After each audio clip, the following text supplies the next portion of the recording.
ওয়ালাইকুম আসসালাম। নাহমাদুহু ওয়া নুসাল্লি আলা রাসূলিল কারীম, আম্মা বা'দ। আউযু বিল্লাহি মিনাশ শাইতানির রাজীম। বিসমিল্লাহির রাহমানির রাহিম। কুল ইন কুনতুম তুহিব্বুনাল্লাহা ফাত্তাবিউনি ইউহিব্বুকুমুল্লাহু ওয়া ইয়াগফির লাকুম যুনুবাকুম, আল্লাহু গফুরুর রাহিম। সাদাকাল্লাহুল আযীম। ওয়া ক্বালা রাসূলুল্লাহি সাল্লাল্লাহু আলাইহি ওয়াসাল্লাম, মান ইত্তাবা'আল হুদা বিগাইরিল কুরআন আদাল্লাহুল্লাহ, লিআখিরি হাদিস। সম্মানিত উপস্থিতি, সুন্দরবন সিদ্দিকিয়া দাখিল মাদ্রাসা কর্তৃক আয়োজিত ঐতিহাসিক সিরাতুন নবী সাল্লাল্লাহু আলাইহি সাল্লাম ও দোয়া মাহফিলে সম্মানিত সভাপতি ও উপস্থিতি আছেন আমার প্রাণপ্রিয় শিক্ষক মণ্ডলী ও আমার সামনে উপস্থিতি আছেন দক্ষিণ বাংলার শ্রেষ্ঠ একঝাঁক এলেম বিকাশিত ছাত্র ছাত্রীরা। সবার প্রতি আমার আন্তরিক সালাম। আসসালামু আলাইকুম ওয়া রাহমাতুল্লাহ। ওয়ালাইকুম আসসালাম। প্রিয় উপস্থিতি, আমি মহাগ্রন্থ আল কোরআন কারীম থেকে ছোট্ট একটা আয়াতে কারিমা পাঠ করেছি, যার অর্থ হলো, কুল, হে রাসূল আপনি বলুন, ইন কুনতুম তুহিব্বুনাল্লাহ, যদি তোমরা আল্লাহ তাআলার কাছে প্রিয় পাত্র হতে চাও, আল্লাহর কাছে যদি তোমরা ভালোবাসা পেতে চাও, তাহলে ফাত্তাবিউনি, এক নম্বরে রাসূলকে আদর্শ হিসেবে মনোনীত করতে হবে। এক নম্বরে রাসূলের অনুসরণ করা লাগবে।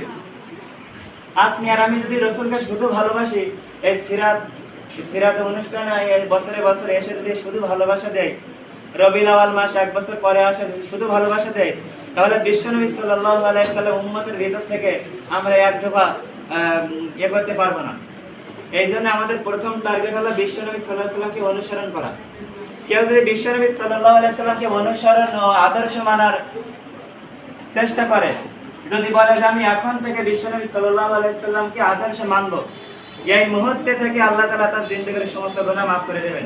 সুবহানাল্লাহ। ইয়াগফির লাহু যুনুবাকুম, আল্লাহু গফুরুর রহিম। আল্লাহ তাআলা গফফার এবং রহিম। আল্লাহ তাআলা জিন্দেগীর সমস্ত গুনাহ মাফ করে দেবেন। কেন দেবেন? এক নম্বর হলো বিশ্বনবী সাল্লাল্লাহু আলাইহি সাল্লামকে আদর্শ মানা লাগবে। প্রিয় উপস্থিতি, এই পৃথিবীতে যত নবী রাসূল আলাইহিস সালাম আল্লাহ তাআলা পাঠিয়েছেন, প্রত্যেক নবী রাসূল সাল্লাল্লাহু আলাইহি সাল্লাম আল্লাহ তাআলার দাসত্ব পালন করেছেন এবং নিজ কওমের নিজ এলাকায় কালেমার দাওয়াত দিয়েছেন। হযরতে আদম আলাইহিস সালাম থেকে শুরু করে হযরতে ঈসা আলাইহিস সালাম পর্যন্ত যত নবী রাসূল সাল্লাল্লাহু আলাইহি সাল্লাম আল্লাহ পাঠিয়েছেন, প্রত্যেকটা নবী রাসূল কম বেশি হায়াত পেয়েছে। কোন নবী হায়াত পেয়েছে 1000 বছর, আবার কোন নবী হায়াত পেয়েছে 90 বছর। কিন্তু আমাদের নবী বিশ্বনবী সাল্লাল্লাহু আলাইহি সাল্লাম কম হায়াত পেয়েছে মাত্র 63 বছর। এই 63 বছর এমন কি কাজ করেছে, এমন কাজ করেছে কিয়ামত পর্যন্ত কোন মানুষ অনুসরণ করে আদর্শ মেনে কুল কিনারা পাবে না। সেই নবীর আদর্শ যদি কেউ না মানে, শুধুমাত্র ভালোবাসা দেয়, আর তাহলে বিশ্বনবী সাল্লাল্লাহু আলাইহি সাল্লাম উম্মতের ভিতরে সে গণ্য হবে না। তাহলে বিশ্বনবী সাল্লাল্লাহু আলাইহি সাল্লাম উম্মত দাবি করতে হলে এক নম্বরে বিশ্বনবী সাল্লাল্লাহু আলাইহি সাল্লাম আদর্শ মানা লাগবে। আর বিশ্বনবী সাল্লাল্লাহু আলাইহি সাল্লামকে আদর্শ না মেনে কেউ যদি মারা যায়, তাহলে ইমাম বুখারী রাহমাতুল্লাহ আলাইহি একটা কিতাবের ভিতরে লিখেছে যে মৃত্যুর সাথে সাথে 6 প্রকার মানুষ জাহান্নামে যাবে, মৃত্যুর সাথে সাথে। কারণ কি? তার এক নম্বর হাদিসের অর্থ হলো যে দুনিয়াতে সে বিশ্বনবীর আদর্শ মানেনি। বিশ্বনবী সাল্লাল্লাহু আলাইহি সাল্লাম আরেকটা হাদিসে বলেছেন, এই পৃথিবীতে হযরত ঈসা আলাইহিস সালাম যদি আসে, হযরত মুসা আলাইহিস সালাম যদি আবারও আসে, আর আমার আদর্শ বাদ দিয়ে কেউ যদি মুসা আলাইহিস সালাম হযরত ঈসা আলাইহিস সালাম আদর্শ মানে, আমি নবী এই মুহূর্তে বলে দিলাম সে জাহান্নামে যাবে। কেন জাহান্নামে যাবে? কারণ আল্লাহ তাআলা আল্লাহ তাআলা বিশ্বনবীকে পাঠিয়েছেন এক নম্বরে কি? উসওয়াতুন হাসানা। এক নম্বরে হলো বিশ্বনবীর আদর্শ মানা লাগবে।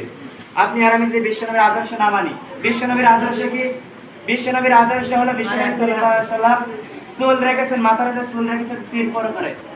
কিন্তু আমাদের দেখা যায়, আমাদের সমাজ দেখা যায় রাসূল সাল্লাল্লাহু আলাইহি সাল্লাম মাথার চুলের সাথে আমাদের চুল মেলে না। রাসূলের আদর্শকে আমরা মানতে পারিছি? কথা বলেন, মানতে পারি নাই।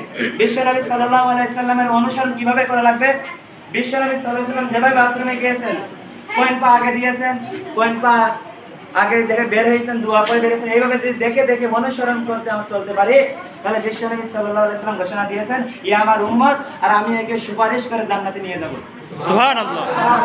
এই জন্য প্রিয় উপস্থিতি, আমি আমার বক্তৃতা বেশি লম্বা করব না, শুধুমাত্র একটা কথা বলে শেষ করবো। সে হলো, আমরা যেহেতু মাদ্রাসা পড়ি, আমাদের প্রত্যেকের উচিত হলো বিশ্বনবী সাল্লাল্লাহু আলাইহি ওয়াসাল্লাম অনুসরণ করা, আদর্শভাবে রাসূল সাল্লাল্লাহু আলাইহি ওয়াসাল্লামের মতন পথ অনুযায়ী আমরা জীবন যাপন করতে পারি ইনশাআল্লাহ। ইনশাআল্লাহ। ওয়া আখিরু দাওয়ানা আলহামদুলিল্লাহি রাব্বিল আলামিন। আসসালামু আলাইকুম ওয়া রাহমাতুল্লাহ। আলহামদুলিল্লাহ।